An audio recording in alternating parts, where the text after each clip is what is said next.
ঢাকার ডেমরা থেকে গ্রেপ্তার হয়েছেন কণ্ঠশিল্পী মাইনুল আহসান নোবেল। এক নারীকে ৭ মাস ধরে আটকে রেখে ধর্ষণ ও নির্যাতনের অভিযোগে তাকে গ্রেপ্তার করেছে পুলিশ। এই ঘটনায় ভুক্তভোগীর পরিবার জাতীয় জরুরি সেবা নম্বর 999-এ ফোন করলে ডেমরা থানার পুলিশ গিয়ে তাকে উদ্ধার করে।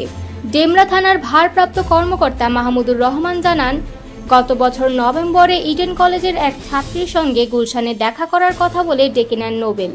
পরে বিয়ের প্রলোভন দেখিয়ে তাকে ডেমরার একটি বাসায় নিয়ে যান এবং সেখানে দীর্ঘ 7 মাস আটকে রাখেন। এই সময়ের মধ্যে ছাত্রীকে বারবার ধর্ষণ ও শারীরিকভাবে নির্যাতন করেন তিনি। শুধু তাই নয়, এসব ঘটনা মোবাইল ফোনে ধারণ করে ছাত্রীকে ব্ল্যাকমেইলও করেন তিনি। সম্প্রতি সামাজিক মাধ্যমে একটি ভিডিও ভাইরাল হয়, যেখানে দেখা যায় নোবেল এক নারীকে সিঁড়ি দিয়ে টেনে নামাচ্ছেন। পুলিশ জানিয়েছে ওই নারীই মূলত ভুক্তভোগী ছাত্রী।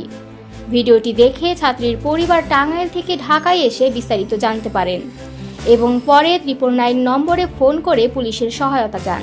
সোমবার রাত 10টার দিকে ডেমরার একটি বাসায় অভিযান চালিয়ে পুলিশ ছাত্রীকে উদ্ধার করে। তবে পুলিশের উপস্থিতি বুঝতে পেরে নোবেল পালিয়ে যান। পরে তথ্য প্রযুক্তির সহায়তায় গভীর রাতে আনুমানিক 2টার দিকে তাকে ডেমরা এলাকা থেকেই গ্রেপ্তার করা হয়। পুলিশ আরও জানিয়েছে, নোবেল সীমান্ত পাড়ি দিয়ে দেশ ছাড়ার পরিকল্পনা করেছিলেন এবং সে উদ্দেশ্যে একটি মাইক্রোবাসও ভাড়া করেছিলেন। তবে পালানোর আগেই তাকে আটক করা সম্ভব হয়।